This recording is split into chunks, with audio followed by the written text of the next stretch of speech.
പിതാവും പുത്രനും പരിശുദ്ധരുഹായുമായ സത്യേക ദൈവത്തിൻ്റെ തിരുനാമത്തിൽ തനിക്ക് സ്തുതി. നമ്മുടെ മേൽ തൻ്റെ കരുണയും മനോണവും എന്നേക്കും ഉണ്ടായിരിക്കട്ടെ. ആമീൻ.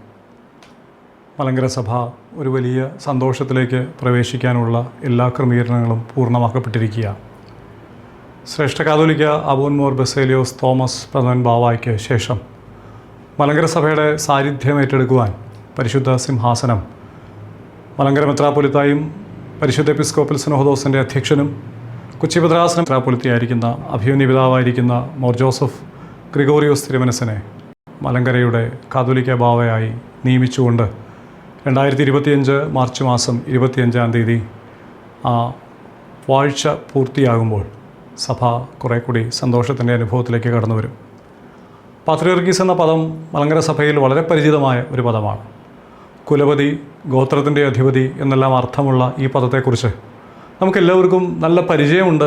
എങ്കിലും മലങ്കര സഭയുടെ വ്യാവഹാരിക ചരിത്രത്തിൽ കാതോലിക്കോസ് എന്ന പദം വളരെയധികം പ്രാധാന്യത്തോടെ ചർച്ച ചെയ്യപ്പെടുന്ന ഒന്നാണ്. ശ്രേഷ്ഠ കാതോലിക്ക ബാവയായി അഭിമന്യ പിതാവായിരിക്കുന്ന മോർ ഗ്രിഗോറിയോസ് ജോസഫ് തിരുമനസ് കൊണ്ട് പുതിയ ചുമതലയും നിയോഗവും ഏറ്റെടുക്കുമ്പോൾ കാതോലിക്കോ മഫ്രിയാനൈറ്റ് എന്ന് പറയുന്ന പദവി മലങ്കര സഭയുടെ ചരിത്രത്തെ സംബന്ധിച്ചിടത്തോളം ആഗമന സഭയിലും രണ്ടാം സ്ഥാനി എന്ന വലിയ നിലയിലേക്ക് അദ്ദേഹം ഉയർത്തപ്പെടുമ്പോൾ ആ സ്ഥാനത്തെക്കുറിച്ച് ഒന്ന് ചർച്ച ചെയ്ത് അവസാനിപ്പിക്കാമെന്ന് കർത്താവിൽ പ്രത്യാശിക്കുകയാണ്. JC ന്യൂസിൻ്റെ ഭാഗമായിട്ടുള്ള ഈ പ്രത്യേക പ്രോഗ്രാമിലേക്ക് ഹൃദയപൂർവ്വം നിങ്ങളെല്ലാവരെയും സ്വാഗതം ചെയ്യുകയാണ്. നമ്മൾ ഇന്ന് ചർച്ച ചെയ്യുവാൻ ആഗ്രഹിക്കുന്ന വിഷയം കാതോലിക്ക മഫ്രിയാനൈറ്റ് എന്ന മലങ്കര സഭയുടെ സ്വന്തമായിരിക്കുന്ന പദവിയെക്കുറിച്ചാണ്. കാതോലിക്കോസ് എന്ന പദവി ദീർഘകാലമായിട്ട് സഭയുടെ ചരിത്രത്തിൽ നമ്മൾ ചർച്ച ചെയ്യപ്പെടുന്ന ഒരു വിഷയമാണ്. എങ്കിലും വിശ്വാസികൾക്കിടയിൽ അതിനെക്കുറിച്ച് വ്യക്തമായൊരു ധാരണ ഇനിയും രൂപപ്പെട്ടിട്ടില്ല എന്നുള്ളത് കൊണ്ടാണ് ആ വിഷയത്തെ സംബന്ധിച്ച് തന്നെ ഇന്ന് ചർച്ച ചെയ്യുവാനായിട്ട് ആഗ്രഹിക്കുന്നത്. നമ്മുടെ കർത്താവും രക്ഷിതാവുമായ യേശു തമ്പുരാൻ്റെ ജീവിതക്രമം മുഴുവൻ സംഭവിക്കുന്നത് പലസ്തീന എന്ന് പറയപ്പെടുന്ന ഒരു കൊച്ചു പ്രദേശത്താണ്. അവിടുന്ന് ജനിക്കുന്നതും അവിടുന്ന് വളരുന്നതും തൻ്റെ രക്ഷാകരമായ പദ്ധതികൾ പൂർത്തിയാക്കപ്പെടുന്നതും അവസാനം കഷ്ടാനുഭവത്തിലേക്ക് പ്രവേശിക്കുന്നതും ക്രൂശാരോഹണം നിർവഹിക്കപ്പെടുന്നതും മരിച്ചടക്കപ്പെടുന്നതും സ്വർഗാരോഹണം ചെയ്യപ്പെടുന്നതും പലസ്തീന എന്ന് പറയുന്ന ഒരു കൊച്ചു പ്രദേശത്തെ മാത്രം ആസ്പദമാക്കിക്കൊണ്ടാണ്. കർത്താവിൻ്റെ കാലത്ത് ലോകത്ത് പ്രധാനമായിട്ടും 2 സാമ്രാജ്യങ്ങളാണ് നിലവിലിരുന്നത്. ഏറ്റവും വലുത് റോമൻ സാമ്രാജ്യവും അതിനോട് ചേർന്ന് പേർഷ്യൻ സാമ്രാജ്യവും. എളുപ്പത്തിൽ മനസ്സിലാക്കാനായിട്ട് മാത്രം അത് നമുക്ക് ഇങ്ങനെ വ്യാഖ്യാനിക്കാം. ഇന്നത്തെ ഇറാൻ, ഇറാഖ് എന്നീ തുടങ്ങിയ പ്രദേശങ്ങൾ, അതുമുതൽ കിഴക്കോട്ട് അഫ്ഗാനിസ്ഥാൻ, പാകിസ്ഥാൻ, ഇന്നത്തെ പഞ്ചാബിൻ്റെ ചില ഭാഗങ്ങൾ, ഇത്രയും ഉൾപ്പെടുന്നതായിരുന്നു പഴയ പേർഷ്യൻ സാമ്രാജ്യം. ഇതിൻ്റെ നേരെ എതിര്, അതായത് ഇറാൻ്റെയും ഇറാഖിൻ്റെയും എല്ലാം പടിഞ്ഞാറ് വശത്ത് ആ വലിയ പ്രദേശം ഉൾക്കൊള്ളുന്നതാണ് റോമൻ സാമ്രാജ്യം. ഈ 2 രാജ്യങ്ങളാണ് ഇവയെ അതിർത്തി നിർണ്ണയിക്കുവാൻ തക്കവണ്ണം ക്രമപ്പെട്ടിരുന്നത്. അതുകൊണ്ട് തന്നെ 2 സാമ്രാജ്യങ്ങളും തമ്മിൽ വളരെ ശക്തമായ യുദ്ധങ്ങളും ശക്തമായ കലഹങ്ങളും നിലനിൽക്കുന്ന കാലഘട്ടത്തിലാണ് നമ്മുടെ കർത്താവ് ജനിക്കുന്നത്. നമ്മുടെ കർത്താവ് ജനിക്കുന്നതാകട്ടെ റോമൻ സാമ്രാജ്യത്തിലാണ്. റോമൻ സാമ്രാജ്യത്തിൻ്റെ ഒരു ചെറിയ പ്രവിശ്യയായിരുന്ന പലസ്തീന പ്രവിശ്യയിലാണ് കർത്താവിൻ്റെ ജീവിതം മുഴുവൻ സംഭവിക്കുന്നത്. പ്രിയമുള്ളവരെ, അന്നത്തെ 2 പ്രമുഖമായ സാമ്രാജ്യങ്ങൾ, പേർഷ്യൻ സാമ്രാജ്യവും റോമൻ സാമ്രാജ്യവും, ക്രിസ്തുമതത്തിൻ്റെ പ്രാരംഭം, വളർച്ച, അപ്പോസ്തലന്മാരുടെ ജീവിതം, അവരുടെ പ്രവർത്തനം, ഇതെല്ലാം പ്രധാനമായിട്ടും നിലനിൽക്കുന്നത് റോമൻ സാമ്രാജ്യത്തിലാണ്. റോമൻ സാമ്രാജ്യത്തെ പിന്നീട് 2ആയിട്ട് തരംതിരിക്കുന്നുണ്ട്. കിഴക്കൻ റോമൻ സാമ്രാജ്യമെന്നും പടിഞ്ഞാറൻ റോമൻ സാമ്രാജ്യമെന്നും. ഈ കിഴക്കൻ റോമൻ സാമ്രാജ്യത്തെ നമുക്ക് കുറച്ചുകൂടി ഭംഗിയായിട്ട് മനസ്സിലാക്കേണ്ടതുണ്ട്. അതിൻ്റെ തലസ്ഥാനം ഇസ്താംബുൾ എന്ന് ഇന്നറിയപ്പെടുന്ന പ്രദേശമാണ്. ആധുനിക ടർക്കിയുടെ തലസ്ഥാനമായിട്ട് അറിയപ്പെടുന്ന ഇസ്താംബുളാണ് പഴയ റോമൻ സാമ്രാജ്യത്തിൻ്റെ തലസ്ഥാനം. ബുസാന്തിയം എന്നും അതുപോലെ തന്നെ ഈസ്റ്റേൺ റോമൻ എംപയറിൻ്റെ തലസ്ഥാനം എന്നുമെല്ലാം അറിയപ്പെടുന്ന പഴയ കോൺസ്റ്റാൻറ്റിനോപ്പിൾ, നമുക്ക് കുറേ കൂടി പരിചിതമായ പദം കുസ്തന്തീനോസ് എന്ന് പറയുന്ന പദമാണ്. അതാണ് കിഴക്കൻ റോമൻ സാമ്രാജ്യത്തിൻ്റെ തലസ്ഥാനം. എന്നാൽ പടിഞ്ഞാറൻ റോമൻ സാമ്രാജ്യത്തിൻ്റെ തലസ്ഥാനം എന്നറിയപ്പെടുന്നത് ഇന്നത്തെ റോം തന്നെയാണ്. ഇങ്ങനെ റോമാൻ സാമ്രാജ്യം തന്നെ 2ആയിട്ട് വിഭജിക്കപ്പെട്ടിട്ടുണ്ട്. കാലാന്തരത്തിൽ ഈ റോമൻ സാമ്രാജ്യത്തെ ഭരണ സൗകര്യാർത്ഥം 4ആയിട്ട് ക്രൈസ്തവ ഗോളത്തിൽ വിഭജിക്കപ്പെടുന്നുണ്ട്. അതിൽ പ്രധാനപ്പെട്ട നഗരങ്ങളെന്ന് പറയുന്നത് റോം, കുസ്തന്തീനോസ് പോലീസ്, അതുപോലെ തന്നെ ഇന്നത്തെ ഈജിപ്റ്റ് ഉൾപ്പെടുന്നതായ അലക്സാൻഡ്രിയ എന്നറിയപ്പെടുന്ന ഒരു വലിയ പ്രദേശം അന്ത്യോക്യ. ഇങ്ങനെ 4ആയിട്ട് പഴയ റോമൻ സാമ്രാജ്യത്തെ ഭരണ സൗകര്യാർത്ഥം ക്രിസ്തീയ സഭ വിഭജിക്കുന്നുണ്ട്, അല്ലെങ്കിൽ ചരിത്രത്തിൽ വിഭജിച്ച് കാണുന്നുണ്ട്. ഈ 4 കേന്ദ്രങ്ങളുമായി ബന്ധപ്പെട്ടാണ് സഭയുടെ വളർച്ച രേഖപ്പെടുത്തുന്നത്. പ്രത്യേകിച്ച് നിക്കിയ, കുസ്തന്തീനോസ് പോലീസ്, എഫേസസ് എന്നീ 3 സ്നേഹദോസുകൾ സഭയെക്കുറിച്ച്, സഭയുടെ വലിയ കാര്യങ്ങളെക്കുറിച്ച് ചർച്ച ചെയ്യുവാൻ പിതാക്കന്മാർ കൂടി വരുന്ന ആ കൂട്ടായ്മയെ വിളിക്കുന്ന പേരാണ് സുനഹദോസ് എന്നുള്ളത്. പിതാക്കന്മാരുടെ ഈ കൂടിവരവുകളിൽ നിന്നാണ് സഭയെ സംബന്ധിച്ച നിർണായകമായ വിവരങ്ങൾ, തീരുമാനങ്ങളെല്ലാം പ്രഖ്യാപിക്കപ്പെടുന്നത്. ഈ സുനഹദോസുകൾ വഴിയായിട്ടാണ്, ആദ്യത്തെ 3 സുനഹദോസുകൾ വഴിയായിട്ടാണ് സഭയുടെ എല്ലാ ക്രമീകരണങ്ങളും നിർവഹിക്കപ്പെടുന്നത്. ഈ ക്രമീകരണങ്ങളുടെ ഭാഗമായിട്ട് ആദ്യം റോമിലുള്ള ക്രൈസ്തവ സഭകളെ 4 കേന്ദ്ര അധ്യക്ഷന്മാർക്ക് കീഴിലായിട്ട് സഭ ചുമതലപ്പെടുത്തുന്നുണ്ട്. അത് നിഖ്യായിൽ, കുസ്തന്തീനോസിൽ, എഫേസസിൽ വെച്ച് 3 സുനഹദോസുകളിലൂടെ ക്രമീകരിക്കപ്പെടുന്ന 4 ഭരണ സംവിധാനങ്ങളാണ്. അതിൽ ഏറ്റവും പ്രധാനപ്പെട്ടത് പഴയ പടിഞ്ഞാറൻ റോമിൻ്റെ തലസ്ഥാനമായിരിക്കുന്ന റോം എന്നറിയപ്പെടുന്ന പട്ടണത്തിൻ്റെ അധ്യക്ഷനായിരിക്കുന്ന മെത്രാപ്പൊലീത്തയാണ്. അതുപോലെ തന്നെ അലക്സാൻഡ്രിയ എന്നറിയപ്പെടുന്ന ആ വലിയ പട്ടണത്തിൻ്റെ അധ്യക്ഷനായിരിക്കുന്ന മെത്രാപ്പൊലീത്ത. വീണ്ടും കോൺസ്റ്റാന്റിനോപ്പിൾ എന്നറിയപ്പെടുന്ന, ബുസാന്തിയം എന്നറിയപ്പെടുന്ന, ഇസ്താംബുൾ എന്ന് ഇന്നറിയപ്പെടുന്ന ആ പ്രദേശത്തിൻ്റെ അധ്യക്ഷനായിരിക്കുന്ന മെത്രാപ്പൊലീത്ത. ഇവർക്കൊപ്പം അന്ത്യോക്യ എന്ന് പറയുന്ന വലിയൊരു പ്രൊവിൻസിൻ്റെ അധ്യക്ഷനായിരിക്കുന്ന മെത്രാപ്പൊലീത്ത. ഈ 4 മെത്രാപ്പൊലീത്തമാരെ കാലാന്തരത്തിൽ വിളിക്കുന്ന പേരാണ് പത്രിയർക്കീസന്മാർ. ഈ പത്രിയർക്കീസന്മാരുടെ കീഴിലാണ് മറ്റുള്ള സഭകളിൽപ്പെട്ട എല്ലാവരും അവരുടെ ആത്മീയവും വിശ്വാസവും ആരാധനാപരമായിട്ടുള്ള കാര്യങ്ങൾ ബന്ധപ്പെട്ടുകൊണ്ടിരുന്നത്. അതുകൊണ്ട് ഈ 4 പെട്രിയേറ്റുകൾ സഭയുടെ ചരിത്രത്തിൽ വളരെ പ്രാധാന്യമുള്ള പെട്രിയർക്കേറ്റുകളാണ്. അതിനോട് ചേർന്ന് നമ്മുടെ കർത്താവും രക്ഷിതാവുമായ യേശു തമ്പുരാൻ ജീവിച്ച പലസ്തീനായിലെ മെത്രാപ്പൊലീത്ത, അല്ലെങ്കിൽ അദ്ദേഹം ജീവിച്ച സ്ഥലത്തിൻ്റെ മെത്രാപ്പൊലീത്ത എന്ന നിലയിൽ പലസ്തീനയിലെ യെരുശലേമിലെ മെത്രാപ്പൊലീത്തയ്ക്ക് 5ാമത്തെ പത്രിയർക്കീസ് എന്നൊരു പദവി സഭ അക്കാലങ്ങളിൽ കൊടുത്തിരുന്നു. ആ പദവിയാണ് നമ്മൾ ജെറുസലേം പെട്രിയർക്കേറ്റ് എന്ന പേരിൽ അറിയപ്പെടുന്നത്. ചുരുക്കത്തിൽ റോമൻ സാമ്രാജ്യത്തിലാണ് ക്രൈസ്തവ സഭയുടെ വളർച്ചയും ഉത്ഭവവും അതിൻ്റെ നാനാവിധത്തിലുള്ളതായ വളർച്ചകളും നിർവഹിക്കപ്പെടുന്നത്. അതുകൊണ്ട് തന്നെ ചരിത്രത്തിൽ വളരെ പ്രാധാന്യമുള്ള ഒരു സാമ്രാജ്യമായിട്ട് റോമ സാമ്രാജ്യം അറിയപ്പെടുന്നു. എന്നാൽ നമുക്കറിയാം, ക്രൈസ്തവ കാലഘട്ടം ആരംഭിക്കുമ്പോൾ ഏറ്റവും കൂടുതൽ പീഡനങ്ങൾ ക്രിസ്ത്യാനികൾ നേരിടുന്നതും റോമൻ സാമ്രാജ്യത്തിലാണ്. ക്രിസ്തീയ സഭ റോമൻ സാമ്രാജ്യത്തിൻ്റെ ശത്രുവായിട്ടാണ് അന്നത്തെ റോമൻ സാമ്രാജ്യ അധികാരികൾ കണ്ടത്. അതുകൊണ്ട് തന്നെ അവർ നിരന്തരം ക്രിസ്ത്യാനികളെ പീഡിപ്പിക്കുകയും ഉപദ്രവിക്കുകയും കൊല്ലുകയും ഒക്കെ ചെയ്തിരുന്നു. അതൊരു വലിയ സങ്കടത്തിൻ്റെ അവസ്ഥ കൂടിയായിരുന്നു. ക്രിസ്ത്യാനിയാണ് എന്നറിഞ്ഞാൽ എപ്പോൾ കൊല്ലപ്പെടുമെന്ന് അറിയാത്ത അത്ര ഭീകരമായ ഒരവസ്ഥയിലാണ് റോമൻ സാമ്രാജ്യത്തിൽ ക്രിസ്തീയ സഭ വളർത്തപ്പെട്ടത്. അങ്ങനെ ഒരു വേദനയുടെയും ഭീതിയുടെയും മധ്യത്തിൽ റോമിലെ ക്രൈസ്തവ സഭകൾ വളർത്തപ്പെടുമ്പോൾ തൊട്ടടുത്ത് കിടക്കുന്ന സാമ്രാജ്യമായിരിക്കുന്ന പേർഷ്യൻ സാമ്രാജ്യത്തിൽ ക്രിസ്ത്യാനികൾ കുറേ കൂടി സ്വതന്ത്രരായിട്ട് ജീവിച്ചു എന്ന് പറയുന്നതാണ് വാസ്തവം. കാരണം റോമൻ സാമ്രാജ്യത്തിൻ്റെ ശത്രുവാണ് ക്രിസ്തുമതമെങ്കിൽ ശത്രുവിൻ്റെ ശത്രു എൻ്റെ മിത്രം എന്ന കാഴ്ചപ്പാടിൽ പേർഷ്യൻ സാമ്രാജ്യത്തിലെ ഭരണാധികാരികൾ ക്രിസ്ത്യാനികളെ അന്ന് അകമഴിഞ്ഞ് പ്രോത്സാഹിപ്പിക്കുകയും സ്നേഹിക്കുകയും കരുതുകയും ചെയ്തു. ഈ ചരിത്രത്തിന് ഒരു ഭംഗം സംഭവിക്കുന്നത്, ഈ ചരിത്രസ്ഥിതിക്കൊരു മാറ്റം സംഭവിക്കുന്നത് AD 313 നടക്കുന്ന എഡിക്റ്റ് ഓഫ് മിലാൻ എന്ന് പറയപ്പെടുന്ന വലിയ വിളംബരത്തോടു കൂടിയാണ്. റോമൻ സാമ്രാജ്യത്തിലെ ക്രൈസ്തവ സഭകൾ സ്വതന്ത്രമാക്കപ്പെട്ടു. ചക്രവർത്തിമാർ ക്രൈസ്തവ സഭയ്ക്ക് വേണ്ടുന്നതായ പരിഗണനകൾ നൽകി. അവർ സഭയ്ക്ക് ആവശ്യമായ വളർച്ചയ്ക്ക് ആവശ്യമായിട്ടുള്ള ക്രമീകരണങ്ങൾ നിർവഹിച്ചു. അതോടുകൂടി റോമൻ സാമ്രാജ്യത്തിൽ സഭ തഴച്ചു വളരാനായിട്ട് തുടങ്ങി. ഇത് പേർഷ്യൻ സാമ്രാജ്യത്തിലെ രാജാക്കന്മാർക്ക്, ഭരണാധികാരികൾക്ക് വലിയ സങ്കടമുണ്ടാക്കി. അവർ മനസ്സിലാക്കുകയാണ്, റോമൻ സാമ്രാജ്യത്തിൻ്റെ സഭ, അവിടുത്തെ ക്രൈസ്തവ സഭ വളർന്നാൽ പേർഷ്യൻ സാമ്രാജ്യത്തിലുള്ള ക്രിസ്ത്യാനികൾക്ക് റോമൻ സാമ്രാജ്യത്തോട് വല്ലാത്തൊരു ആഭിമുഖ്യം ഉണ്ടാകാനുള്ള സാധ്യതയുണ്ട്. അതുകൊണ്ട് ഇനി റോമൻ സാമ്രാജ്യത്തിലെ ക്രൈസ്തവ സഭയെ, അല്ലെങ്കിൽ പേർഷ്യൻ സാമ്രാജ്യത്തിൽ വ്യാപരിച്ചുകൊണ്ടിരിക്കുന്ന ക്രൈസ്തവ സഭയെ അത് റോമൻ സഭയുടെ ഭാഗമായിട്ട് കണക്കാക്കി, റോമൻ സാമ്രാജ്യത്തിൻ്റെ ഭാഗമായിട്ട് കണക്കാക്കി അവരെ പീഡിപ്പിക്കാനായിട്ട് ആരംഭിക്കുകയാണ്. ഒരു കാലത്ത് വളരെ സ്വാതന്ത്ര്യത്തോടെ കഴിഞ്ഞിരുന്ന പേർഷ്യയിലെ സഭ കാലാന്തരത്തിൽ, പ്രത്യേകിച്ച് ഈ എഡിക്റ്റ് ഓഫ് മിലാനോടുകൂടി ക്രൈസ്തവ ഗോളത്തിൽ പേർഷ്യൻ സഭ പീഡിപ്പിക്കപ്പെടാനായിട്ട് ആരംഭിക്കുകയാണ്. പേർഷ്യൻ സഭയുടെ ചരിത്രം നമ്മൾ അല്പമായിട്ടൊന്ന് അറിഞ്ഞിരിക്കുന്നത് നല്ലതാണ്. മർത്തോമാ ശ്ലീഹായാലാണ് പേർഷ്യയിലെ ചില പ്രദേശങ്ങളെങ്കിലും സ്ഥാപിതമായത് എന്ന് വിശ്വസിക്കപ്പെടുന്നു. കൊച്ചു കൊച്ചു പ്രദേശങ്ങളിലാണ് പേർഷ്യൻ സഭ വളരുന്നത്. റോമിൽ സഭ വളർന്നതുപോലെ അത്ര വികസിതമായ ഒരു ഘടനയിലല്ല പേർഷ്യയിൽ സഭ വളർന്നിരിക്കുന്നത് എന്നുള്ളതും ഇതിനോട് ചേർത്ത് ബന്ധപ്പെട്ട് നമ്മൾ മനസ്സിലാക്കേണ്ടതാണ്. കൊച്ചു കൊച്ചു സമൂഹങ്ങൾ, അവർക്കെല്ലാം ചെറിയ ചെറിയ മെത്രാപ്പൊലീത്തമാർ, അവരെല്ലാം സ്വതന്ത്രരായിട്ടാണ് ജീവിക്കുന്നത്. എന്നാൽ എപ്പോഴെങ്കിലും ഒരു മെത്രാപ്പൊലീത്തയാകാൻ ഒരാൾ നിയോഗിക്കപ്പെട്ടാൽ, അല്ലെങ്കിൽ മെത്രാപ്പൊലീത്ത സ്ഥാനത്തേക്ക് ഒരാൾ ഉയർത്തപ്പെട്ടാൽ അയാൾ അന്ത്യോക്യയിലേക്ക് പോകും. കാരണം പേർഷ്യൻ സാമ്രാജ്യത്തോട് ചേർന്ന് കിടക്കുന്ന ഒരു പ്രദേശമാണ് അന്ത്യോക്യ. അതുകൊണ്ട് പേർഷ്യൻ സാമ്രാജ്യത്തിലെ ക്രൈസ്തവർക്ക് ഏറ്റവും വേഗത്തിൽ പട്ടം ലഭിക്കുവാൻ സാധ്യതയുള്ള സ്ഥലം അന്ത്യോക്യയാണ്.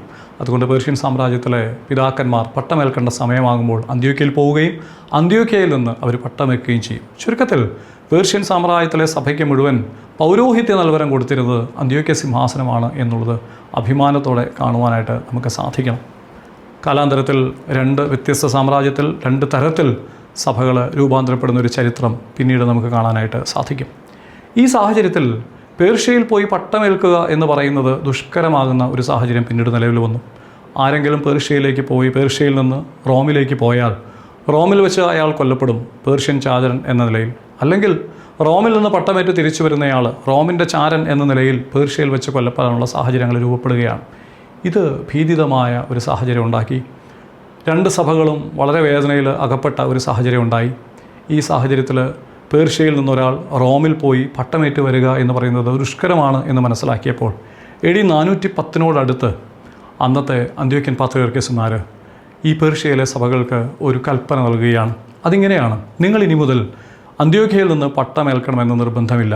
നിങ്ങൾ അന്ത്യോക്യയിൽ വന്ന് പട്ടമേറ്റാൽ നിങ്ങൾ തിരിച്ചു ചെല്ലുമ്പോൾ ഒരുപക്ഷെ നിങ്ങൾ ജീവനോടെ ഇരിക്കാൻ സാധ്യതയില്ല. അതുകൊണ്ട് നിങ്ങളുടെ ജീവനെ പ്രതി ഞങ്ങൾ നിങ്ങൾക്കൊരു കൽപ്പന നൽകുന്നു. ഇനി മുതൽ പേർഷ്യൻ സഭ അന്ത്യോക്യയിൽ നിന്ന് പട്ടമേൽക്കേണ്ട, മറിച്ച് പേർഷ്യയിൽ നിന്ന് തന്നെ അവർക്ക് പട്ടമേൽക്കാൻ അവരുടെ മെത്രാന്മാർ കൂടിച്ചേർന്ന് അവർക്കൊരു തലവനെ നിശ്ചയിക്കാനായിട്ട് ക്രമീകരണം ഉണ്ടാക്കണം എന്നൊരു കൽപ്പന നൽകുകയാണ്.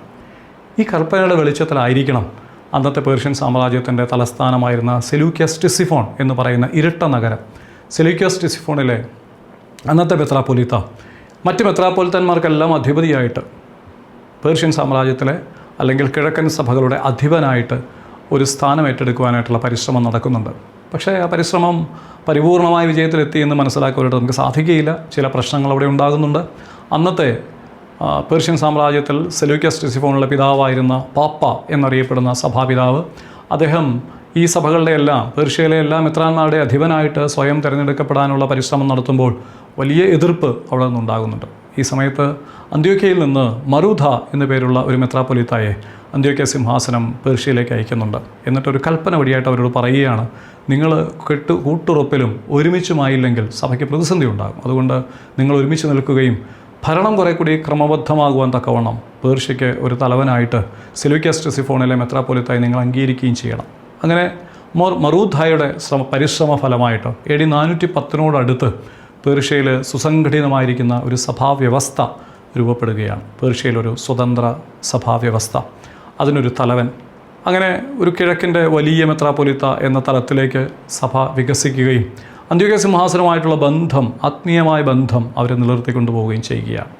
പക്ഷേ കാലാന്തരത്തിൽ വീണ്ടും സഭയ്ക്കകത്ത് പ്രതിസന്ധികൾ രൂപപ്പെടുന്നു. പേർഷ്യയിലെ ചക്രവർത്തിമാർ ക്രിസ്ത്യാനികളെ കൂടുതൽ പീഡിപ്പിക്കാനായിട്ടുള്ള ശ്രമങ്ങൾ ആരംഭിക്കുന്നു. റോമൻ സാമ്രാജ്യത്തിൽ നിന്നുള്ള പേർഷ്യൻ സാമ്രാജ്യത്തിലെ സഭകളുടെ ബന്ധം അവസാനിപ്പിക്കാനായിട്ട് അവർ പരിശ്രമം നടത്തുന്നു. അതിൻ്റെ ഫലമായിട്ട് പടിഞ്ഞാറൻ സഭകളിൽ നിന്ന്, പ്രത്യേകിച്ച് അന്ത്യോക്യൻ സഭയിൽ നിന്ന് പേർഷ്യയിലെ സഭകൾ പരിപൂർണമായിട്ടും അകറ്റപ്പെടുന്ന ഒരു സാഹചര്യം രൂപപ്പെടുകയാണ്. ഈ കാലഘട്ടത്തിലാണ് സഭയുടെ ചരിത്രത്തിലെ ഏറ്റവും പ്രധാനപ്പെട്ട നിർണായക സുനഹദോസുകളിലൊന്നായിരിക്കുന്ന 4ാമത്തെ സുനഹദോസ് നിഖ്യായ്ക്കും കൊസ്തുന്തിനോസിലും എഫേസസിനും ശേഷം കൽക്കിദോൻ എന്ന സുനഹദോസ് രൂപപ്പെടുന്നത്. നമുക്കറിയാം AD 451 കൽക്കിദോൻ സുനഹദോസ് രൂപപ്പെടുന്നത്. ആ സുനഹദോസിൻ്റെ പ്രശ്നം കർത്താവിൻ്റെ ദൈവത്വവും മനുഷ്യത്വത്തെയും സംബന്ധിച്ചുള്ള തർക്കങ്ങൾ രൂപപ്പെട്ടു എന്നുള്ളതാണ്.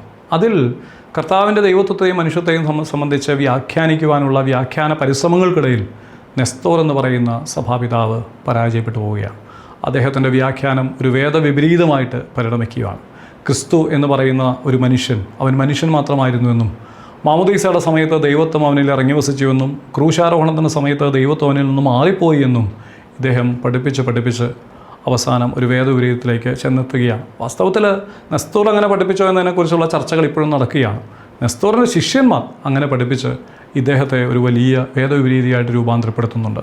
ചരിത്രത്തിൽ സംഭവിക്കുന്നത് പടിഞ്ഞാറൻ സഭകൾ എന്നറിയപ്പെടുന്ന റോമിലെയും കുസ്തന്തീനോസിലെയും അന്ത്യോക്യയിലെയും അലക്സാന്ദ്രിയയിലെയും പിതാക്കന്മാർ ഒരുമിച്ച് ചേർന്ന് നെസ്തോറിൻ്റെ പഠിപ്പിക്കൽ ഒരു വേദവിരീതമാണ് എന്ന് തിരിച്ചറിയുകയും നെസ്തോറിനെ സഭയിൽ നിന്ന് പുറത്താക്കുകയും ചെയ്യുക. ആഗമന സഭയുടെ ബന്ധത്തിൽ നിന്ന് അങ്ങനെ കൽക്കിദോൻ സുനഹദോസോടുകൂടി അല്ലെങ്കിൽ എഫേസസ് സുനഹദോസോടുകൂടി പുറത്താക്കപ്പെടുന്ന നെസ്തോർ വാസ്തവത്തിൽ അദ്ദേഹം എഫേസോസിനോസോടുകൂടിയാണ് പുറത്താക്കപ്പെടുന്നത്. എങ്കിലും അതിൻ്റെ ഒരു ശക്തിമത്തായ രൂപം പിന്നീട് പ്രാപിക്കുന്നത് കൽക്കിദോനോസിനോസോട് ബന്ധപ്പെട്ടാണ്. എഫേസോസിനോസോട് പുറത്താക്കപ്പെടുന്ന ഈ നെസ്തോറിനെ വിശ്വാസത്തിൻ്റെ പുറത്തുള്ളവൻ എന്ന അർത്ഥത്തിൽ പാശ്ചാത്യ സഭകൾ അല്ലെങ്കിൽ റോമൻ സാമ്രാജ്യത്തിലെ സഭകളെല്ലാം പുറന്തള്ളുകയാണ്. അങ്ങനെ പുറന്തള്ളപ്പെട്ടപ്പോൾ അഭയമില്ലാതെ പോകുന്ന ഈ മനുഷ്യനെ പക്ഷേ പേർഷ്യൻ സഭ രണ്ട് കൈയോടെ സ്വീകരിക്കുകയാണ്. അത് അവരുടെ സാമൂഹികപരമായിട്ടുള്ളതും രാഷ്ട്രീയപരമായിട്ടുള്ളതുമുള്ള കാരണങ്ങളുമായി ബന്ധപ്പെട്ടാണ്. കാരണം റോം പുറന്തള്ളിയ ഒരാളെ വളരെ സന്തോഷത്തോടു കൂടിയാണ് പേർഷ്യൻ സാമ്രാജ്യം സ്വീകരിക്കുന്നത്. അങ്ങനെ റോമിൽ നിന്ന് പുറന്തള്ളപ്പെട്ടവനെയും അവൻ്റെ വിശ്വാസത്തെയും സ്വീകരിക്കുക വഴി തങ്ങളുടെ രാജാവിനോടും തങ്ങളുടെ അധികാരികളോടും കുറേ കൂടി വിധേയത്വത്തോടെ ജീവിക്കുന്നു എന്ന് കാണിക്കാൻ പേർഷ്യൻ സാമ്രാജ്യത്തിലെ സഭകൾക്ക് ഈ നെസ്തോറിൻ്റെ വിശ്വാസങ്ങളെ സ്വീകരിക്കേണ്ടതായിട്ട് വന്നു. അതോടുകൂടി ആ സഭ നെസ്തോറിയൻ സഭ എന്ന പേരിൽ അറിയപ്പെടാനായിട്ട് തുടങ്ങി. നമുക്കറിയാം, ഇന്ന് നമ്മുടെ കേരളത്തിൽ തൃശ്ശൂർ ജില്ലയിലുള്ള കൽതായ സുറിയാനി സഭ എന്നറിയപ്പെടുന്ന ഒരു കൊച്ചു സഭയുണ്ട്. ആ സഭ വാസ്തവത്തിൽ ഈ നെസ്തോറിയൻ സഭയുടെ പിൻഗാമികളായിട്ടാണ് അവകാശപ്പെടുന്നത്. ആ സഭകളെ നമ്മൾ വിശേഷിപ്പിക്കുന്നത് നെസ്തോറിയൻ സഭ എന്നാണ്. നെസ്തോർ എന്ന് പറയുന്ന ആ മെത്രാപ്പൊലീത്തായുടെ ആ പത്രിയർക്കീസിൻ്റെ വിശ്വാസ ആചാര അനുഷ്ഠാനങ്ങളെ പിന്തുടർന്ന സഭ എന്ന നിലയിലാണ് ആ സഭകളെ നെസ്തോറിയൻ സഭകളെന്ന് വിശേഷിപ്പിക്കുന്നത്. പക്ഷേ ആധുനിക കാലത്ത് ഈ സഭകളെല്ലാം തമ്മിലുള്ള ബന്ധം കുറേ കൂടി അടുത്തു വന്നിട്ടുണ്ട്. പരസ്പരമുള്ള വൈര്യങ്ങൾ മറന്ന് ചേരാവുന്ന മേഖലകൾ ഏതെന്ന് കണ്ടെത്തുവാനുള്ള പരിശ്രമങ്ങളെല്ലാം ഇന്ന് നടത്തിക്കൊണ്ട് എക്യുമെനിസത്തിൻ്റെ വലിയ വാതായനങ്ങൾ ഈ സഭകളെല്ലാം പരസ്പരം ചേർന്ന് തുറന്നിട്ടിട്ടുണ്ട് എന്നുള്ളത് ശുഭോദർക്കതമായ ഒരു സംഗതിയാണ്. പ്രിയമുള്ളവരെ, ചരിത്രത്തിലേക്ക് നമുക്ക് വീണ്ടും വരാം. ഏതായാലും നെസ്തോറിൻ്റെ വിശ്വാസത്തെ സ്വീകരിച്ച നെസ്തോറിയൻ സഭ എന്ന പേരിൽ പേർഷ്യയിലെ ക്രൈസ്തവ സഭകൾ മുഴുവൻ ഒരു പുതുസഭയായിട്ട് രൂപാന്തരപ്പെടാനുള്ള ശ്രമം ആരംഭിക്കുന്നു. അതോടുകൂടി അവരവരുടെ തലവനെ വിളിക്കുന്ന പുതിയ പേരാണ് കാത്തോലിക്കോസ്. AD 410 കാത്തോലിക്കോസ് എന്ന പദം ആദ്യമായിട്ട് ഈ സഭാചരിത്രത്തിൽ നമുക്ക് കാണാൻ സാധിക്കുക. കാത്തോലിക്കോസ് എന്ന പദത്തിന് അർത്ഥം ഒരു പ്രത്യേക പ്രദേശത്തിൻ്റെ അധ്യക്ഷൻ അല്ലെങ്കിൽ തലവൻ എന്ന് ആണ്. ചേടിയത്തച്ഛൻ സഭയെ സംബന്ധിച്ച്, സഭാചരിത്രത്തെ സംബന്ധിച്ച് ധാരാളമായ പഠനങ്ങൾ നടത്തിയിട്ടുള്ള മലയാളിയായ പുരോഹിതനാണ് ചേടിയത്തച്ഛൻ. അദ്ദേഹം അതിനെ വ്യാഖ്യാനിക്കുന്നത് അങ്ങനെയാണ്: ഒരു പ്രത്യേക പ്രദേശം മുഴുവൻ്റെയും അധ്യക്ഷനായിരിക്കുന്ന ഒരു നിശ്ചിത ഭൂപ്രദേശത്തിൻ്റെ മേൽ അധികാരമുള്ളയാൾ എന്ന അർത്ഥത്തിലാണ് കാത്തോലിക്കോസ് എന്ന പദത്തെ ഉപയോഗിക്കുന്നത്. ചേടിയത്തച്ഛൻ്റെ പൗരസ്ത്യ കാത്തോലിക്കോസ് എന്ന് പറയുന്ന വടവാതൂരിൽ നിന്ന് പ്രസിദ്ധീകരിച്ച മനോഹരമായ കൃതിയുണ്ട്. അതിൻ്റെ 40-ാമത്തെ പേജിൽ ഈ വ്യാഖ്യാനം അദ്ദേഹം നൽകുന്നുണ്ട്. ചുരുക്കത്തിൽ ഒരു പ്രത്യേക പ്രദേശത്തിൻ്റെ മേൽ അധികാരമുള്ള ഒരു മെത്രാപ്പൊലീത്ത എന്ന നിലയിലാണ് കാത്തോലിക്കോസ് എന്ന പദം സഭയിൽ ആദ്യമായിട്ട് പ്രത്യക്ഷപ്പെടുന്നത്. പക്ഷേ സഭകളുടെ പാരമ്പര്യം പരിശോധിക്കുമ്പോൾ പത്രിയർക്കീസ് എന്ന് പറയുന്ന പദവിക്ക് തൊട്ട് താഴെയുള്ള പദവിയായിട്ടാണ് കാത്തോലിക്കോസ് എന്ന പദവിയെ സഭ വിവക്ഷിക്കുന്നത്. എന്നാൽ ചരിത്രത്തിൽ സംഭവിച്ച ഒരു അപജയം എന്ന് പറയുന്നത്, ഒരു പരാജയം അല്ലെങ്കിൽ ഒരു വേദന എന്ന് പറയുന്നത്, റോമൻ സാമ്രാജ്യത്തിലെ മുഴുവൻ സഭകളും പേർഷ്യൻ സാമ്രാജ്യത്തിലെ ഈ സഭയെ തള്ളിക്കളഞ്ഞു എന്നുള്ളതാണ്. കാരണം അവർ നെസ്തോറിയൻ വിശ്വാസം സ്വീകരിച്ചു എന്നതാണ്. എന്നാൽ പേർഷ്യൻ സഭയിലെ എല്ലാവരും നെസ്തോറിയന്മാരായി തീർന്നു എന്നുള്ളത് മറ്റൊരു ചർച്ചാ വിഷയമാണ്. ഇല്ല എന്നാണ് വാസ്തവം. പേർഷ്യൻ സഭയിലെ ഒരു വിഭാഗം നെസ്തോറിയൻ വിശ്വാസം സ്വീകരിച്ചെങ്കിലും മറ്റൊരു വിഭാഗം, അല്ലെങ്കിൽ ഇവരോട് ചേർന്ന് നിൽക്കുന്ന ഈ സഭയ്ക്ക് അകത്ത് തന്നെയുള്ള മറ്റൊരു വിഭാഗം, അവർ പറഞ്ഞു, ഞങ്ങൾ പൂർവികമായിട്ടുള്ള പിതാക്കന്മാരുടെ വിശ്വാസത്തിൽ നിന്ന് മാറുവാനായിട്ട്, അതിൽ നിന്ന് വിട്ടു നിൽക്കുവാനായിട്ട് ഞങ്ങൾ ആഗ്രഹിക്കുന്നില്ല. അങ്ങനെ പേർഷ്യൻ സഭയിൽ ഒരു പിളർപ്പുണ്ടാവുകയാണ്. ഒരു വിഭാഗം നെസ്തോറിയൻ വിശ്വാസം സ്വീകരിച്ചപ്പോൾ മറുവിഭാഗം പറഞ്ഞു, പൂർവികമായിട്ടുള്ള പിതാക്കന്മാരുടെ വിശ്വാസത്തിൽ ഉറച്ചു നിൽക്കുവാൻ ഞങ്ങൾ ആഗ്രഹിക്കുന്നു. അങ്ങനെ 5-ാം നൂറ്റാണ്ട് 6-ാം നൂറ്റാണ്ടോടുകൂടി പേർഷ്യയിൽ ഒരു വലിയ പിളർപ്പുണ്ടാകുകയും ആ പിളർപ്പിൽ സത്യവിശ്വാസത്തിന് വേണ്ടി നിലകൊണ്ട ആളുകളെ സംരക്ഷിക്കുവാനും ചേർത്ത് പിടിക്കുവാനും ദൈവം ഒരു പിതാവിനെ എഴുന്നേൽപ്പിക്കുന്നുണ്ട്. അദ്ദേഹമാണ് പരിശുദ്ധനായ മോർ യാക്കോബ് ബുർദാനോയുടെ ശ്രമഫലമായിട്ട് കൽക്കിദോന്യ വിരുദ്ധർ ആയിട്ടുള്ള ഒരു വലിയ ഗ്രൂപ്പ്, ഒരു സംഘം, അല്ലെങ്കിൽ കൽക്കിദോന്യ വിശ്വാസത്തെ തള്ളിക്കളഞ്ഞ സത്യവിശ്വാസികളായിട്ടുള്ള ഒരു സംഘത്തിന് ഒരു ഉദ്ധാരണം അവിടെ സംഭവിക്കുന്നുണ്ട്. അങ്ങനെ ചേർക്കപ്പെട്ട ആ ആളുകൾക്ക് വേണ്ടി അന്ന് അഹദൂമ എന്ന പേരുള്ള ഒരു സഭാപിതാവിനെ പേർഷ്യയിൽ അവർക്ക് തലവനായിട്ട് നിയമിക്കുന്നുണ്ട്. അദ്ദേഹത്തിൻ്റെ പേര് അഹദൂമ എന്നാണ്. വീണ്ടും കാലം മുന്നോട്ട് കടന്നു പോകുന്നു. സഭകൾ തമ്മിലുള്ളതായ വിഭജനങ്ങൾ വീണ്ടും രൂപപ്പെടുന്നു. AD 544 എഫേസസിലെ മോർ യൂഹാനൻ എന്ന് പറയപ്പെടുന്ന ഒരു മെത്രാപ്പൊലീത്ത, അദ്ദേഹം ഈ കിഴക്കൻ ഭാഗത്തുള്ള അല്ലെങ്കിൽ പേർഷ്യൻ സാമ്രാജ്യത്തിലെ സത്യവിശ്വാസികളായ സുറിയാനി ക്രിസ്ത്യാനികളായിരിക്കുന്ന, സുറിയാനി ഓർത്തഡോക്സ് വിശ്വാസം സ്വീകരിച്ച സത്യവിശ്വാസികൾക്ക് വേണ്ടി വാഴിക്കപ്പെട്ട മെത്രാപ്പൊലീത്തയെ ആദ്യമായിട്ട് വലിയ മെത്രാപ്പൊലീത്ത എന്നൊരു സ്ഥാനം നൽകി ആദരിക്കുന്നുണ്ട്. പിന്നീട് കാലം മുന്നോട്ട് പോകുന്നതനുസരിച്ച് AD 629 പേർഷ്യയിലെ സത്യവിശ്വാസികൾക്ക് വേണ്ടി പരിശുദ്ധ അന്ത്യോക്യ സിംഹാസനത്തിൽ നിന്ന് വീണ്ടും ഒരു വലിയ മെത്രാപ്പൊലിത്തയെ വാഴിച്ചയക്കുന്നുണ്ട്.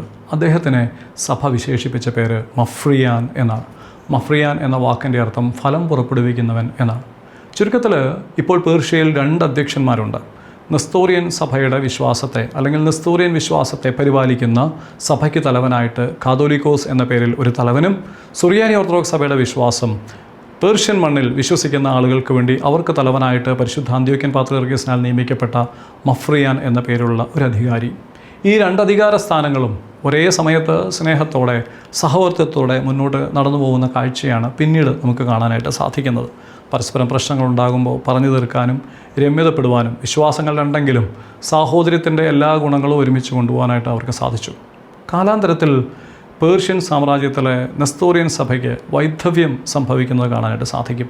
ചില പരാജയങ്ങൾ അല്ലെങ്കിൽ സഭയുടെ അഭിവൃദ്ധിക്ക് ചില കോട്ടങ്ങളൊക്കെ സംഭവിച്ച് പേർഷ്യൻ സഭയിലെ അല്ലെങ്കിൽ പേർഷ്യൻ സാമ്രാജ്യത്തിലെ പേർഷ്യൻ സഭ, നെസ്തോറിയൻ സഭ താഴേക്ക് ഒന്ന് നിപതിക്കുന്ന ഒരു സാഹചര്യം ചരിത്രത്തിൽ കാണാനായിട്ട് സാധിക്കും. ഈ സമയത്ത് ഇതിൻ്റെ കൗണ്ടർ പാർട്ടായിരുന്ന മറുപക്ഷമായിരുന്ന സുറിയാനി ഓർത്തഡോക്സ് സഭ അത്യുന്നതങ്ങളിലേക്ക് പ്രവേശിക്കുന്നതും കാണാനായിട്ട് നമുക്ക് സാധിക്കും. പ്രത്യേകിച്ച് 12, 13, 1264 മുതൽ 1286 വരെ ജീവിച്ചിരുന്ന കിഴക്കിൻ്റെ വലിയ മെത്രാപ്പൊലീത്തായും മഫ്രിയാനയുമായിരുന്ന ബാറബ്രായ സഭാചരിത്രത്തിലും ലോകചരിത്രത്തിലും വളരെയധികം സ്ഥാനം നേടിയ കിഴക്കിൻ്റെ ജ്ഞാനസ്തംഭം എന്നറിയപ്പെടുന്നൊരു സഭാപിതാവാണ്. ആ സഭാപിതാവ് പേർഷ്യയിൽ സുറിയാനി ക്രിസ്ത്യാനികളുടെ ഉയർച്ചയ്ക്ക് വേണ്ടി ധാരാളം പരിശ്രമങ്ങൾ നടത്തുന്നതായിട്ട് കാണാൻ സാധിക്കും. അദ്ദേഹം ഒരു പണ്ഡിതനായിരുന്നു.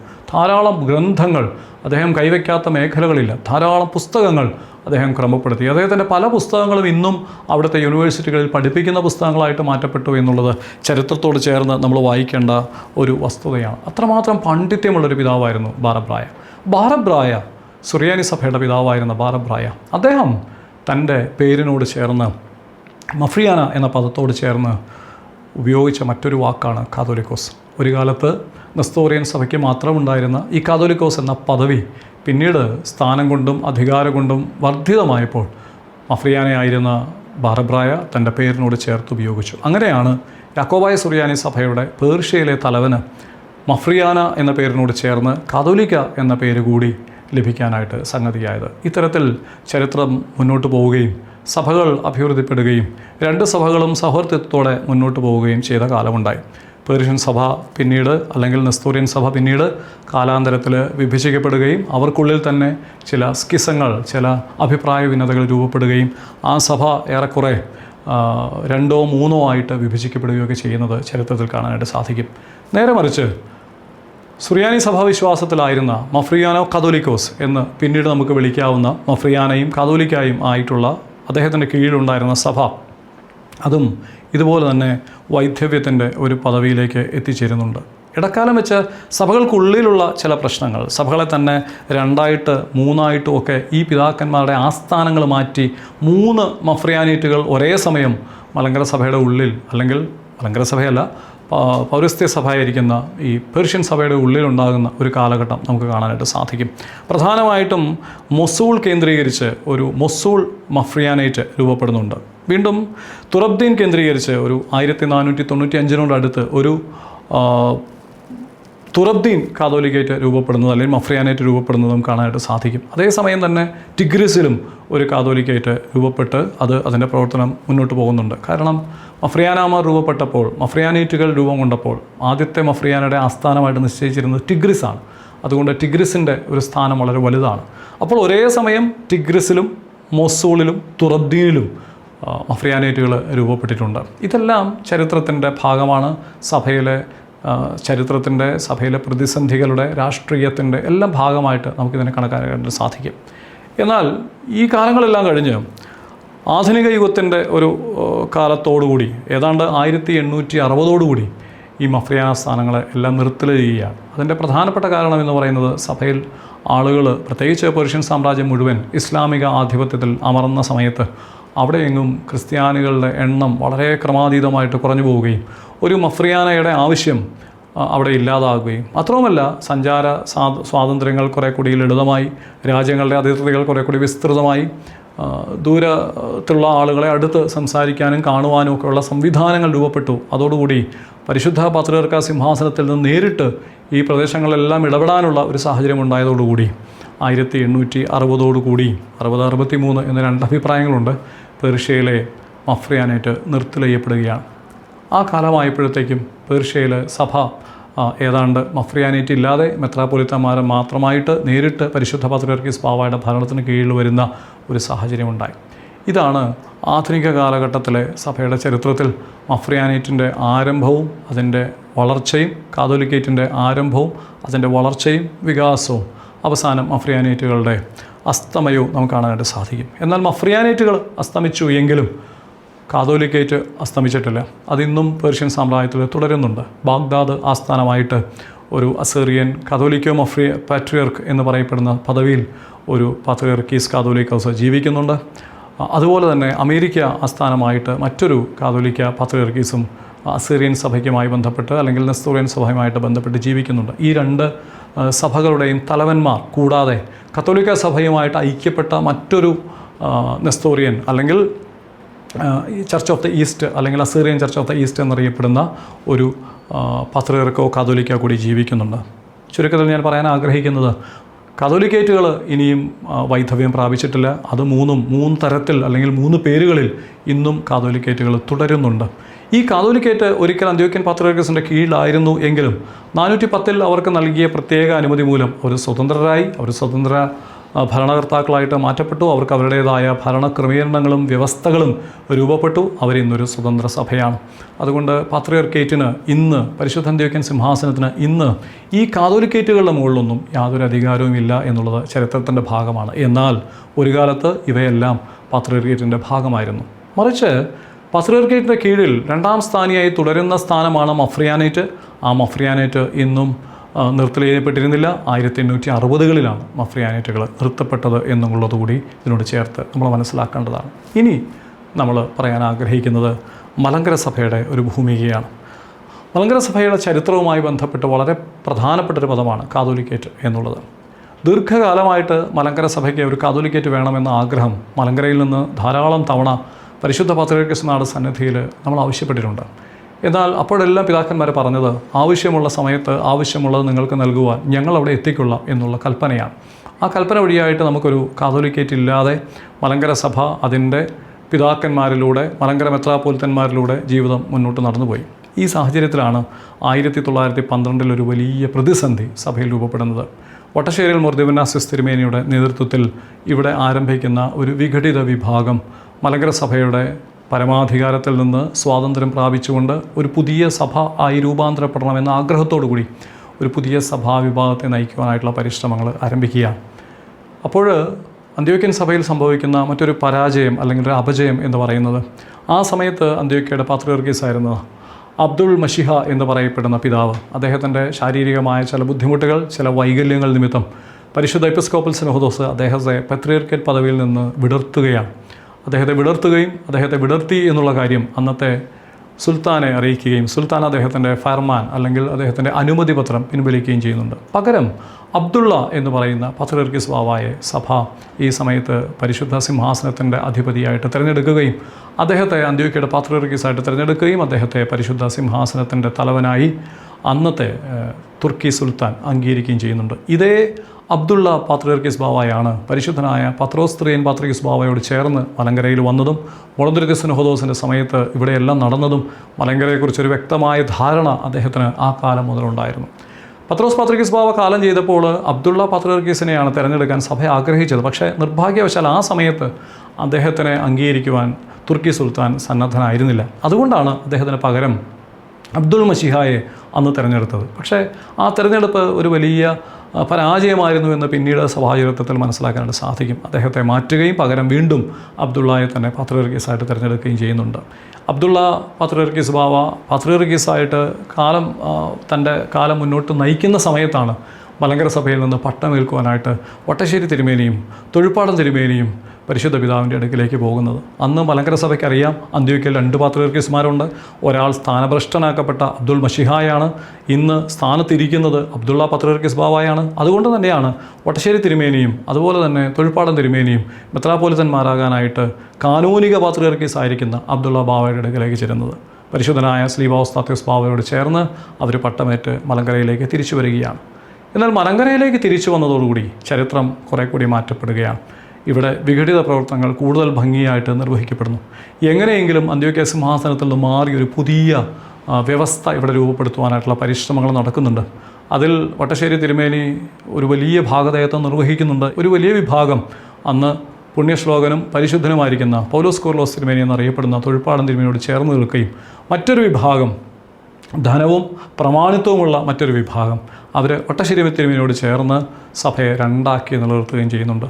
ഈ സമയത്താണ് കുശാഗ്രബുദ്ധിക്കാരനായിരിക്കുന്ന പിന്നീട് ഔഗേൻ തിമോത്തിയോസ് എന്നറിയപ്പെടുന്ന മെത്രാപ്പോലിത്തയായിരുന്ന മത്തായി ശമാശൻ ഷീമയിലേക്ക് പോകുന്നത്. അദ്ദേഹം ഷീമയിൽ പോവുകയും അവിടുത്തെ ചരിത്രങ്ങൾ മുഴുവൻ മനസ്സിലാക്കുകയും വട്ടശ്ശേരി തിരുമേനിയോടും അതുപോലെ തന്നെ പുലിക്കോട്ടിൽ 2ാമൻ തിരുമേനിയോടും ചേർന്ന് മലങ്കരയ്ക്ക് വേണ്ടിയിട്ടൊരു പദ്ധതി അദ്ദേഹം ആവിഷ്കരിക്കുകയാണ്. വാസ്തവത്തിൽ അദ്ദേഹം ആവിഷ്കരിച്ച പദ്ധതിയിലേക്ക് മറ്റെല്ലാവരും ചെന്ന് പെട്ടു എന്ന് പറയുന്നതായിരിക്കും ഇന്നത്തെ ചരിത്രഗതിയോട് ബന്ധപ്പെട്ട് ചിന്തിക്കുമ്പോൾ നമുക്ക് മനസ്സിലാക്കാൻ സാധിക്കുന്നത്. എത്രയും ബഹുമാനപ്പെട്ട ജോൺ നരേക്കട്ട് സാറ് അദ്ദേഹം ഷീമയിൽ പോയി ഈ ചരിത്രങ്ങൾ മുഴുവൻ ഇന്ന് കണ്ടെത്തി ആധുനിക ഭാഷയിലേക്ക് പരിഭാഷപ്പെടുത്തി അദ്ദേഹത്തിൻ്റെ ദ ഹിസ്റ്ററി ഓഫ് ദ മഫ്രിയാനിറ്റി എന്ന് പറയുന്ന പുസ്തകത്തിൽ വളരെ ഭംഗിയായിട്ട് ഈ കാര്യങ്ങൾ മുഴുവൻ പരാമർശിച്ച് വയ്ക്കുന്നുണ്ട്. വാസ്തവത്തിൽ ഇവിടെ നിന്ന് പോയ മത്തായി ശമാശനാണ് ഈ പ്രതിസന്ധികൾക്കെല്ലാം മൂലകാരണമായിട്ട് അദ്ദേഹം കണ്ടെത്തുന്നത് ഇന്നത്തെ ചരിത്ര തെളിവുകൾ നമ്മളോട് പറയുന്നത്. അദ്ദേഹം അവിടെ നിന്നൊരു കത്ത് എഴുതുന്നുണ്ട്. ഏതെങ്കിലും കാരണവശാൽ വട്ടശ്ശേരി തിരുമേനി മുടക്കപ്പെടുകയാണെങ്കിൽ അദ്ദേഹം മുടക്കപ്പെടാതിരിക്കാനുള്ള സംവിധാനം ഇവിടെ ഒരു പാത്രിയർക്കീസ് റിട്ടയർഡായി സഭ മുടക്കിയിരിപ്പുണ്ട്, അദ്ദേഹത്തെ കൊണ്ട് നമുക്ക് ചെയ്യിക്കാം. ആ പരിശ്രമമാണ് പിന്നീട് ഫലം കാണുന്നത്. അങ്ങനെ മുടക്കപ്പെട്ടിരിക്കുന്നവനായ അബ്ദുൽ മശിഹ പാത്രിയർക്കീസ് ബാവായെ മലങ്കരയിലേക്ക് വിളിച്ചു കൊണ്ടുവരികയും അദ്ദേഹം മലങ്കര സഭയിലെത്തുകയും ഇവിടെ ഒരു പുതിയ കാതോലിക്കേറ്റ് വാഴിക്കുകയും ചെയ്യുന്നുണ്ട്. 1912 നിരണത്ത് വെച്ച് ഒരു പുതിയ കാതോലിക്കേറ്റ് വാഴിച്ചു എന്ന ചരിത്രത്തിൽ നമ്മൾ വായിക്കുമ്പോൾ അതിനോട് ചേർത്ത് നമ്മൾ മനസ്സിലാക്കേണ്ട ഒരു കാര്യമുണ്ട്. അദ്ദേഹം അന്ന് 2 കൽപ്പനകൾ ഈ പുതിയ കാതോലിക്കേറ്റിന് നൽകി എന്നാണ് പറയപ്പെടുന്നത്. അതിൽ 1ാമത്തെ കൽപ്പന ഇതുവരെ മലയാളം കണ്ടിട്ടില്ല. 2ാമത്തെ കൽപ്പന എന്ന് പറയപ്പെടുന്ന കൽപ്പനയിൽ അബ്ദുൽ മശിഹ പറയുന്ന 4 കാര്യങ്ങൾ ഇതിനോട് ചേർത്ത് നമ്മൾ ചിന്തിക്കേണ്ടതുണ്ട്. ഒന്ന്, അദ്ദേഹം ഇവിടെ സ്ഥാപിക്കുന്നത് കിഴക്കിലെ കാതോലിക്കേറ്റിനെ അല്ല. കാരണം കാതോലിക്കേറ്റ് പാത്രിയർക്കീസിൻ്റെ കയ്യിലുള്ളൊരു വസ്തുവല്ല. അതുകൊണ്ട് തന്നെ അദ്ദേഹം കൃത്യമായിട്ട് പറയുന്നു, ഞാൻ കിഴക്കിൻ്റെ കാതോലിക്കേറ്റിനെ അല്ല ഇവിടെ സ്ഥാപിക്കുന്നത്. രണ്ടാമത് അദ്ദേഹം പറയുന്നു, ഞാനിവിടെ സ്ഥാപിക്കുന്നത് മഫ്രിയാനേറ്റാണ്. ഈ മഫ്രിയാനേറ്റ് എന്ന് പറയുന്നത് പരിശുദ്ധ അന്ത്യോക്യ സിംഹാസനത്തിന് കീഴിലുള്ള ഒരു സ്ഥാപനമാണ്. അതുകൊണ്ട് അന്ത്യോക്യ സിംഹാസനത്തിന് കീഴിലുള്ള മഫ്രിയാനേറ്റിനെയാണ് ഞാനിവിടെ സ്ഥാപിക്കുന്നത്. മൂന്നാമത് അദ്ദേഹം പറയുന്നുണ്ട്, ഈ മഫ്രിയാനേറ്റിൻ്റെ ഒരു ഉൾഭരണം അനുവദിച്ചു കൊടുത്തിട്ടുണ്ട്. ഈ ഉൾഭരണം എന്ന് പറയുന്നത് പരിശുദ്ധ അന്ത്യോക്യ സിംഹാസനത്തിന് കീഴിൽ നിന്നുകൊണ്ട് പ്രവർത്തിക്കാനായിട്ടുള്ളതായ ഉൾഭരണ സ്വാതന്ത്ര്യമാണ്. ആ വാക്ക് വളരെ കൃത്യമാണ്, ഉൾഭരണ സ്വാതന്ത്ര്യം. നാലാമത് അദ്ദേഹം ആ കൽപ്പനയിൽ പറയുന്നത്, അന്ത്യോക്യ സിംഹാസനവുമായിട്ടുള്ള ബന്ധം നിങ്ങളെക്കാലം തുടർന്നുകൊണ്ടിരിക്കണം. അന്ത്യോക്യ ബന്ധത്തിൽ നിന്ന് മാറിക്കൊണ്ട് ഒരു മഫ്രിയാനേറ്റിനെ കുറിച്ച് നിങ്ങൾ ചിന്തിക്കരുത്. പക്ഷേ നിർഭാഗ്യവശാൽ അബ്ദുൽ മശിഹ പാത്രിയർക്കീസ് സ്ഥാനത്ത് നിന്ന് മുടക്കപ്പെട്ടയാളാണെങ്കിലും അദ്ദേഹം കൊടുത്ത സ്ഥാനത്തിനും കാനൂനിക സാധ്യതയില്ലെങ്കിലും അദ്ദേഹം എഴുതിയ കത്തിൽ പോലും അദ്ദേഹം ആവർത്തിച്ച് പറയുന്നുണ്ട്, ഈ 4 കാര്യങ്ങൾ നിങ്ങൾ വിസ്മരിച്ചു പോകരുത്. പക്ഷേ പിന്നീട് മലങ്കര സഭയുടെ വ്യവഹാരികയിൽ സംഭവിക്കുന്ന ചരിത്രം നമുക്കറിയാം. ഇവിടെ സഭ 2ആയിട്ട് പിളരുന്നു. കാതോലിക്കേറ്റ് എന്ന് പറയുന്നത് സർവ്വസ്വാതന്ത്ര്യമുള്ള ഒന്നായിട്ട് പിന്നീട് മറ്റുള്ളവർ വ്യാഖ്യാനിക്കുന്നു. അതിൻ്റെ പക്ഷക്കാരതിനെക്കുറിച്ച് സംബന്ധിക്കുന്നു. സഭ 2ആയിട്ട് പിളരുന്നു. ഈ കാലഘട്ടത്തിൽ വീണ്ടും സഭയിലൊരു സമാധാനം സംജാതമാക്കുവാൻ പരിശുദ്ധ പിതാക്കന്മാർ ആവർത്തിച്ച് ആഗ്രഹിക്കുന്നു. അതിൻ്റെ ഫലമായിട്ടാണ് യാക്കൂബ് ത്രിയൻ പാത്രിയർക്കീസ് ബാവ മലങ്കര സഭയിലേക്ക് നേരിട്ട് എഴുന്നള്ളി വന്ന് ഒരു സമാധാനത്തുള്ള പരിശ്രമങ്ങൾ നടത്തുന്നത്. അതിൻ്റെ ആദ്യ ഫലം എന്നോണം ഗീവർഗീസ് ദ്വിതീയൻ എന്ന പേരിൽ മറുവിഭാഗം വാഴിച്ച കാതോലിക്ക എന്ന് അവർ പറയുന്ന, വാസ്തവത്തിൽ മഫ്രിയാനയായിട്ട് പോലും നമുക്കൊരു പക്ഷേ അംഗീകരിക്കാൻ പ്രയാസമുള്ള ആ സ്ഥാനത്തെ പരിശുദ്ധ യാക്കൂബ് ത്രിയൻ പാത്രിയർക്കീസ് ബാവ അംഗീകരിക്കുന്നുണ്ട്. അദ്ദേഹത്തെ ഗീവർഗീസ് ദ്വിതീയനായി തന്നെ ബാവ അംഗീകരിക്കുന്നുണ്ട്. പിന്നീട് സഭയിലെ ഒരു ഒരുമിച്ചുള്ള ശ്രമം എന്ന നിലയിൽ അന്നത്തെ ഔഗേൻ തിമോത്തിയോസ് എന്ന് പറയപ്പെടുന്ന മെത്രാപ്പൊലിത്തായെ, ഒരുപക്ഷെ ഈ പ്രശ്നത്തിൻ്റെ എല്ലാം മൂലകാരണമായിരിക്കുന്ന ഔഗേൻ തിമോത്തിയോസ് മെത്രാപ്പൊലിത്തായെ ഔഗേൻ കാതോലിക്ക എന്ന നിലയിൽ യാക്കൂബ് ത്രിയൻ പാത്രിയർക്കീസ് ബാവ അംഗീകരിക്കുകയും അദ്ദേഹത്തെ സംയുക്ത സഭയുടെ കാതോലിക്കയായിട്ട് പ്രഖ്യാപിക്കുകയും ചെയ്യുന്നുണ്ട്. ചരിത്രത്തിൽ പിന്നീട് നടന്ന ഗതികൾ നമുക്കറിയാവുന്നതാണ്. ഔഗേൻ കാതോലിക്ക തൻ്റെ സ്ഥാനമേറ്റ് അല്പസമയം കഴിയുന്നതിന് മുമ്പ് തന്നെ പരിശുദ്ധ പത്രോസ് ബാവായോട് വില്ലംഘിക്കുകയും ബാവായ്ക്കെതിരായിട്ട് പ്രവർത്തിക്കുകയും സഭയിലെ വിധ്വംസക പ്രവർത്തനങ്ങളെ മുന്നോട്ട് കൊണ്ടുപോവുകയും ചെയ്യുന്നു. ഈ സാഹചര്യത്തിലാണ് സഭയിൽ വീണ്ടും വഴക്കുണ്ടാകുന്നത്, സഭ രണ്ടായി പിളരുന്നത്. എന്നാൽ സത്യവിശ്വാസികൾക്ക് വേണ്ടി ഇടയനില്ലാതെ അവർ കഷ്ടപ്പെടരുത് എന്നുള്ളതിനെ പ്രതി പരിശുദ്ധ അന്ത്യോക്യ സിംഹാസനത്തിൽ നിന്ന് പൗലോസ് രണ്ടാമൻ ബസേലിയോസ് പൗലോസ് ദ്വിതീയൻ ബാവായെ കാതോലിക്ക ബാവയായി നമുക്ക് വാഴ്ച തരികയും നമ്മൾ ബാവായുടെ പിന്നിൽ അണിനിരക്കുകയും ചെയ്യുന്നത്. ബാവായ്ക്ക് ശേഷം വീണ്ടും പ്രതിസന്ധി സഭയിലേക്ക് കടന്നു വന്നു. ബാവായുടെ കാലശേഷം വീണ്ടും പുണ്യശ്ലോകനായിരിക്കുന്ന തോമസ് പ്രഥമൻ ബാവായെ പരിശുദ്ധ സിംഹാസനത്തിൽ നിന്ന് കിഴക്കിൻ്റെ മഫ്രിയാനയായിട്ട് വാഴ്ച തരികയും നമുക്ക് മേൽ ഭരണം നടത്തുവാൻ അദ്ദേഹത്തെ ചുമതലപ്പെടുത്തുകയും ചെയ്തു. ബാവ ഇന്ന് നമ്മിൽ നിന്ന് അകന്നു പോയിരിക്കുന്നു. ബാവ നമ്മിൽ നിന്ന് വേർപെട്ടു പോയിരിക്കുന്നു. ബാവയുടെ ഈ ശൂന്യതയിൽ മലങ്കര സഭയെ മുന്നോട്ട് നയിക്കുവാൻ, സുധീരം മുന്നോട്ട് നയിക്കുവാൻ, പരിശുദ്ധ വിശ്വാസത്തിലും പരിശുദ്ധ സഭയോടുള്ള ബന്ധത്തിലും മുന്നോട്ട് നയിക്കുവാൻ ഒരു മഫ്രിയാനയുടെ ആവശ്യം സഭ കണ്ടെത്തുകയാണ്. അതിൻ്റെ പരിണത ഫലമാണ് ഇന്ന് നമ്മൾ ആഘോഷിക്കാൻ പോകുന്ന അല്ലെങ്കിൽ ആഘോഷിച്ചുകൊണ്ടിരിക്കുന്ന സന്തോഷം. പരിശുദ്ധ അന്ത്യോക്യ സിംഹാസനത്തിൽ നിന്ന് 2025 മാർച്ച് മാസം 25 വചനപ്പ് പെരുന്നാൾ ദിവസം ജോസഫ് ഒന്നാമൻ എന്ന പേരിൽ പരിശുദ്ധ അന്ത്യോക്യ സിംഹാസനത്തിന് കീഴിലുള്ള മലങ്കരയിലെ മഫ്രിയാനയായി കൊച്ചി ഭദ്രാസനത്തിൻ്റെ അഭിമന്യ മെത്രാപ്പൊലീത്തയായിരിക്കുന്ന മൊറിഗോറിയോസ് ജോസഫ് തിരുമനസിനെ വാഴിച്ചുകൊണ്ടുള്ള വലിയ വിളംബരം നിർവഹിക്കപ്പെടാൻ പോവുകയാണ്. പ്രിയമുള്ളവരെ, മലങ്കര സഭയുടെ വ്യവഹാരികയിൽ കാതോലിക്ക മഫ്രിയാന സ്ഥാനങ്ങൾ തമ്മിലുള്ള വ്യത്യാസം എന്താണ്? എന്താണ് ഇതിൻ്റെ പ്രത്യേകത? ഒരു കാതോലിക്കയെ വാഴിക്കാനുള്ള അധികാരം ആരാണ്? അതിൻ്റെ ചരിത്രം എന്താണ്? ഒരു മഫ്രിയാനയെ വാഴിക്കാനുള്ള അധികാരം ആർക്കാണ്? അതിൻ്റെ ചരിത്രം എന്താണ്? എപ്പോഴാണ് മഫ്രിയാനേറ്റ് നിർത്തലെയ്യപ്പെട്ടത്? വീണ്ടും മലങ്കരയ്ക്ക് വേണ്ടി അത് പുനഃസ്ഥാപിക്കപ്പെട്ടത് ആരിലൂടെയാണ്? എങ്ങനെയാണ് ഒരു കാനോനികമായിട്ടുള്ള മഫ്രിയാനേറ്റ് രൂപപ്പെടുക? മുതലായ ചരിത്രങ്ങളാണ് ഈ സമയം മുഴുവനും നമ്മൾ കണ്ടുകൊണ്ടിരുന്നത്. സഭയുടെ അദ്വിതീയമായ വളർച്ചയ്ക്ക്, സമാധാനത്തിന്, സന്തോഷത്തിന് ഈ കാതോലിക്കോ മഫ്രിയാനേറ്റിൻ്റെ വാഴ്ച ഒരനുഗ്രഹമായി തീരട്ടെ എന്ന് നിങ്ങൾക്കേവർക്കും വേണ്ടി നിങ്ങളോട് ചേർന്നും പ്രാർത്ഥിച്ചുകൊണ്ട് വാക്കുകൾ ഉപസംഹരിക്കുന്നു. ദൈവത്തിൻ്റെ നാമം മഹത്വപ്പെടുമാറാകട്ടെ. ആമേൻ.